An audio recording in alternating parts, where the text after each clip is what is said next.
Today we're going to have some fun with an art program called Gimp. We're going to make a desktop background, kind of like the one you see up here. This is one of my favorite ones that I've made. I titled this one Evil Eyes because it kind of looks like a couple of evil eyes with some supernova pupils in the middle of them. I was doing another one here preparing to make the video that looked kind of like this. But there are a lot of cool little things you can do using this program. So I'm going to go ahead and close the program so I can show you how to open it. The program is called Gimp, so I'm going to go down to the Windows Start button. And if you don't see a desktop shortcut on your screen, you may or you may not. Go there and search for Gimp. And there it is.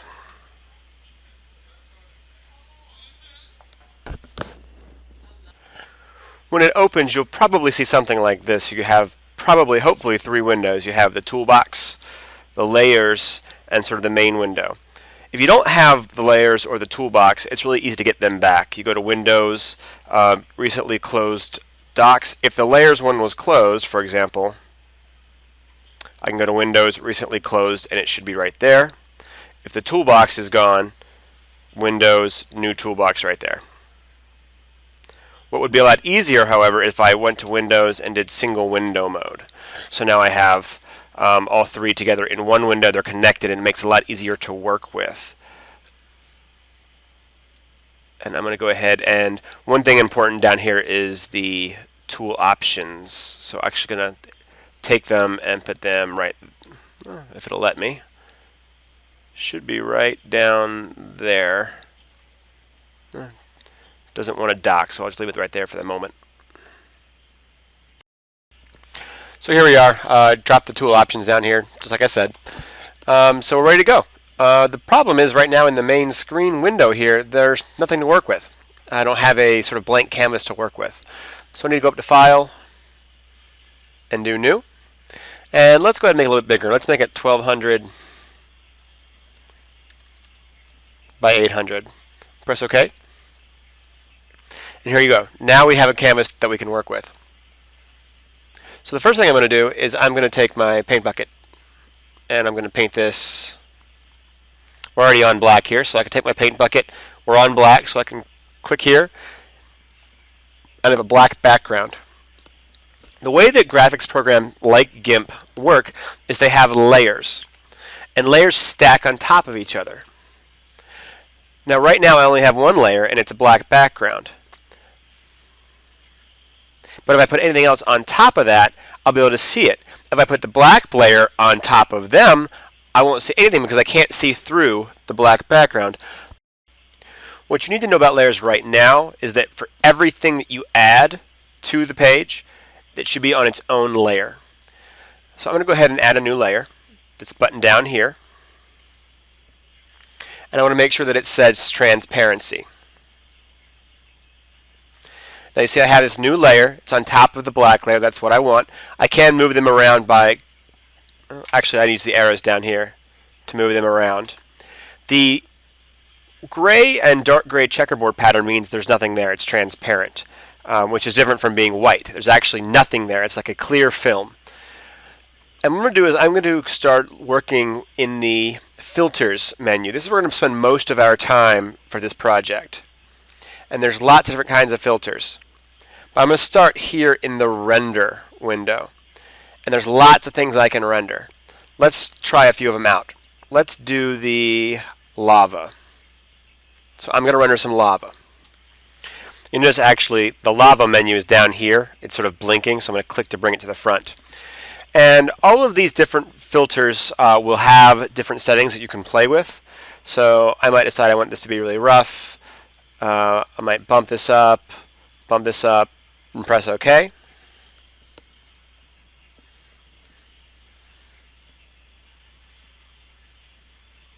And it will go through a few steps. And there's my lava. And actually I forgot, the lava actually does make its own layer, so now I have three. This one's still empty, so I'll move that to the top. And if you were to go into the lava menu and play with the settings, you might find that yours became different.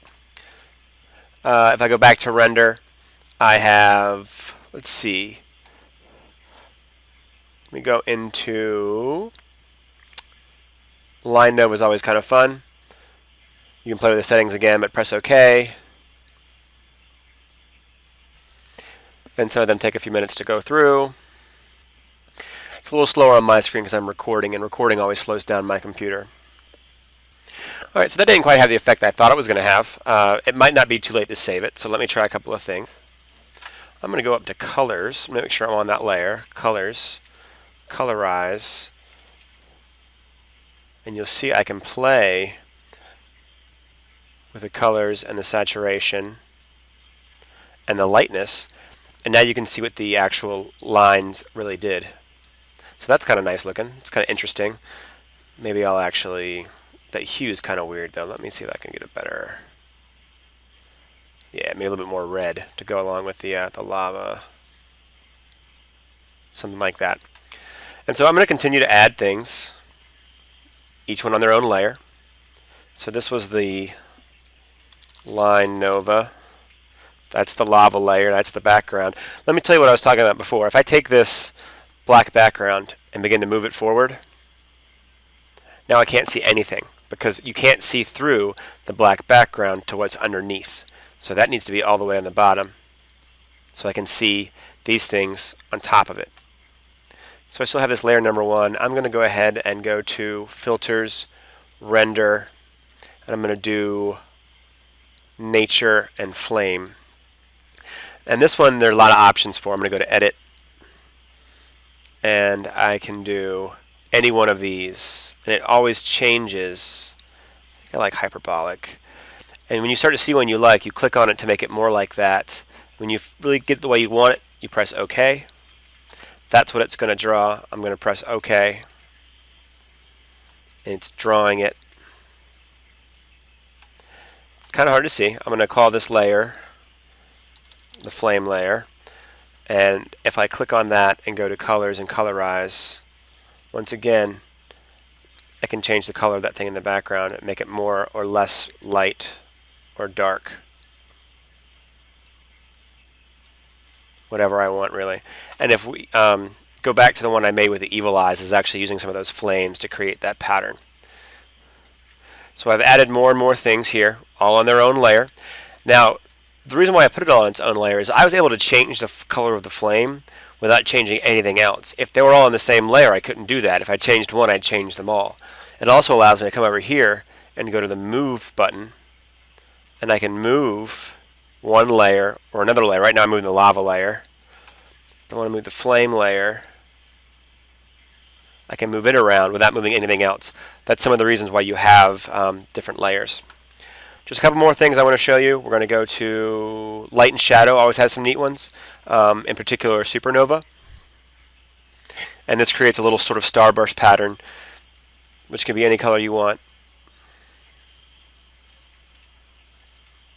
I can change the radius, which is the size, how many spokes or pieces of light coming off of it, and I can make the color more or less random. And actually, I almost messed up. I need to cancel and add a new layer. This new layer, we'll call it the Supernova layer, and make sure that we have that selected when I go to Filters, Render. No, actually I went to Light and Shadow, Supernova. I'll just keep it blue for now, make it a little bit bigger, more spokes, and make the color a little random. Press OK, and that adds that. But there are really tons and tons and tons of things in here to experiment with. You'll find most of the best ones are in Light and Shadow and Render. A lot of the other ones just sort of enhance what's going on the picture. Let's stop for a minute and examine the rubric for today's assignment. What I'm asking you to do is to have 5 elements inside your abstract art. That does not include the black background. It needs to be 5 things. So I have 4 right now. I have my lava layer, my lion layer, the flame layer right here, the supernova layer. I would need one more thing somewhere around here to make it complete. You could also always have more, but you need at least 5. Aesthetically pleasing. Does it look nice? Did you actually put some thought into it? Did you arrange it in a nice way, or did you just sort of throw it on there? That's 15 points. And the last thing, which I'm going to show you next, is how to export it in the proper format and turn it in. I say it's worth 10 points, but the fact of the matter is if you don't export it and turn it in properly, I won't grade it anyways. So that's sort of a free 10 points as long as you turn it in properly. If you don't turn it in properly, I'm not even going to look at it. So we'll get to that next. If we go back to Gimp, once you are finished, there's two ways you can save something in Gimp, and this will hold true for a lot of our projects. I can save it like this, save as, like we've done before, and I can export it. I should go ahead and save it into my S drive, and of course I'm going to go ahead and use my naming convention, which is abstract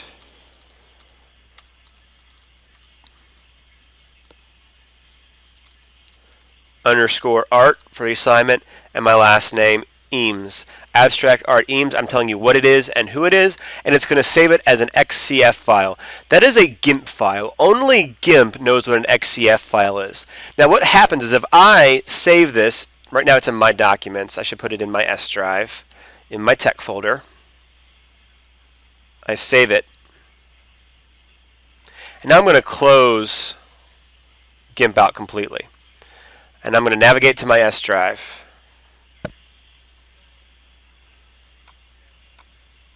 Tech.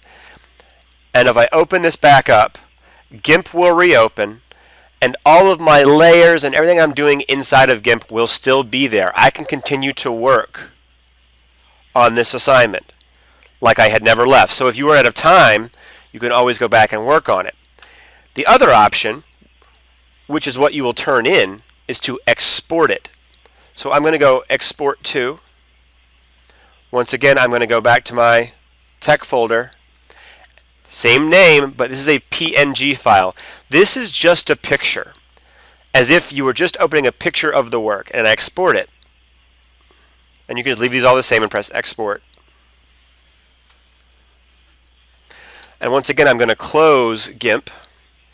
And in my folder now, I have the abstract art. This is the Gimp file, XCF, and I have the PNG file with a little picture next to it. If I open up the PNG file, I just get the picture. I can't work on it. I can't add to it, take away from it. My layers are gone, and it's just a picture. That is like for when I'm totally done. Now, you should save it as both so that you can continue to work on it if you want to, but this PNG file, that is the file that you will turn in. If you turn in the XCF file, the Gimp file, I will not grade it. I will delete it and not look at it. So make sure you turn in the right form. Make sure you've followed the rubric. And let's make something cool. So good luck.